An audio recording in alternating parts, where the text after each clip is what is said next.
Friends, ഞാനൊരു കാര്യം ചോദിക്കാനായിട്ട് വന്നേ കേട്ടോ. ഞാനിതിനകത്തൊരു വീഡിയോ ഇട്ടപ്പം എനിക്കതിനകത്ത് താഴെ കുറേ പേര് കൃപാസന മാതാവിൻ്റെ കാര്യം പറഞ്ഞു. അപ്പം ഞാൻ അതിനൊരു വീഡിയോ ഇട്ടിട്ടുണ്ടായിരുന്നു. അപ്പോൾ എനിക്ക് ആക്ച്വലി ഞാൻ ഹിന്ദുവാണ്, എനിക്ക് എൻ്റേതായ വിശ്വാസങ്ങളൊരു കൃഷ്ണഭക്തയാണ്. അപ്പം പിന്നെ നാളപ്രകാരം ശിവനാണ്.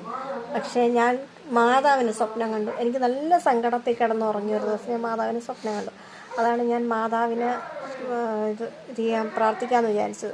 അപ്പോൾ കൃപാസനത്തിൻ്റെ ക്യാൻഡിൽ ലൈറ്റ് രജിസ്റ്റർ ചെയ്തിട്ടുണ്ട്. അപ്പോൾ ഉടമ്പടി എടുക്കണമെന്ന് പറഞ്ഞിട്ട് യൂട്യൂബിൽ കയറി അതിൻ്റെ ഡീറ്റെയിലൊക്കെ നോക്കിയപ്പോൾ 90 ദിവസത്തേക്ക് നമ്മൾ വിഗ്രഹാരാധന പാടില്ല. പക്ഷെ അത് പാടാണ്. എൻ്റെ വീട്ടിൽ കാവുണ്ട്, സർപ്പ വിഗ്രഹമുണ്ട്. അപ്പോൾ അത് ഞങ്ങൾക്ക് പ്രാർത്ഥിച്ചേ പറ്റത്തുള്ളൂ. അപ്പോൾ അങ്ങനെ പ്രാർത്ഥിച്ചുകൊണ്ട് നമുക്ക് മാതാവിനെ പ്രാർത്ഥിക്കാൻ പറ്റുമോ എന്നാണ് എൻ്റെ സംശയം. അപ്പോൾ ആർക്കെങ്കിലും അറിയാമെന്നുണ്ടെങ്കിൽ പറയുക. ഇതിപ്പം എന്നെക്കൊണ്ട് ഒഴിവാക്കാൻ പറ്റത്തില്ല. ഞങ്ങളെ വീട്ടിനോട് ചേർന്ന കാവാണ്.